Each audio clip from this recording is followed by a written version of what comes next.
couple weeks back. This is called How to Drive in Hemet.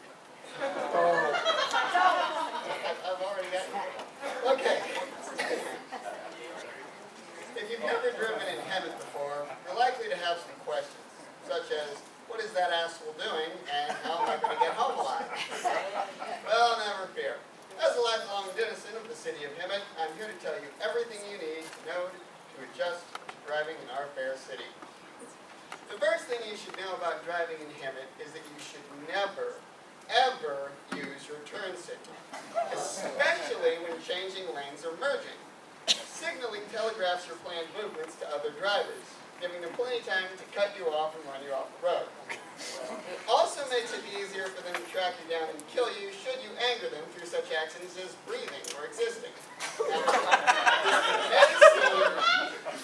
Now, this may seem counterintuitive to those of you who learn to drive elsewhere, where signaling is used to communicate and increases driving safety. But that attitude assumes a level of cooperation that the Hemet driver does not have. If you must change lanes, do so only when there is at least 1/2 mile of space between yourself and the driver behind you, as this will make it impossible for them to close the gap and cut you off before your maneuver is complete. When driving in most cities, right-of-way can be a confusing and complicated thing to determine, especially if you are inexperienced at making judgments in the moment. In Hemet, however, right-of-way is extremely simple. No matter the situation, the right-of-way belongs to whoever is less afraid of dying. Unless you are actively suicidal, that person is never you, and you will never, ever have the right-of-way. Next, let's discuss speed limits. You've probably learned to adjust your speed in relation to the posted limit based on conditions such as weather, traffic, and daylight. And in no city is this adjustment more vital than in Hemet. Assuming ideal driving conditions and clear weather, your speed should equal the posted limit plus 15 miles per hour. Any speed lower than this will mark you as a coward, and other drivers will sense your weakness and attack. In rainy conditions, you should increase your speed by an additional 5 miles an hour, assuring that any puddles you drive through will erupt into geysers that blind opposing drivers, forcing them to retreat.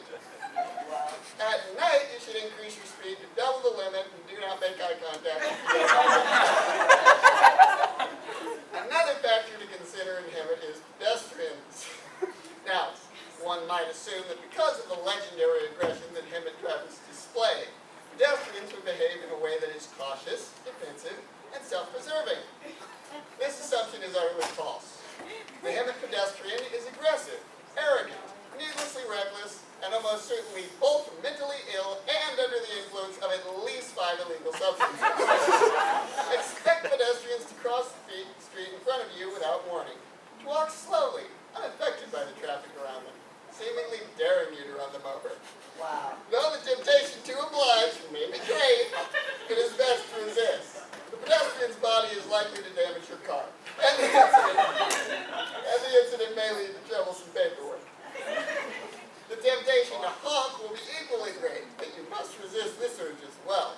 The Hemet pedestrian interprets honking as a challenge. They'll attack your car with rocks, soda cans, and any other objects they have on hand. If you wish to avoid risking the Hemet pedestrian's wrath, you should always pull your car fully into the crosswalk at every intersection. The Hemet pedestrian possesses an intense, unexplainable phobia of crosswalks, and will not use one under any circumstances, even if that means crossing the street just 15 feet away from the nearest crosswalk. The last thing to keep in mind is that adjusting to Hemet driving is a psychological task. Not merely in adjusting your own thinking, but in understanding the mind of the Hemet driver. The Hemet driver's self-destructive rage is, in truth, the result of misery, namely, the misery that is living in Hemet. With that said, I wish you good luck in all your Hemet driving endeavors, and may God help you all.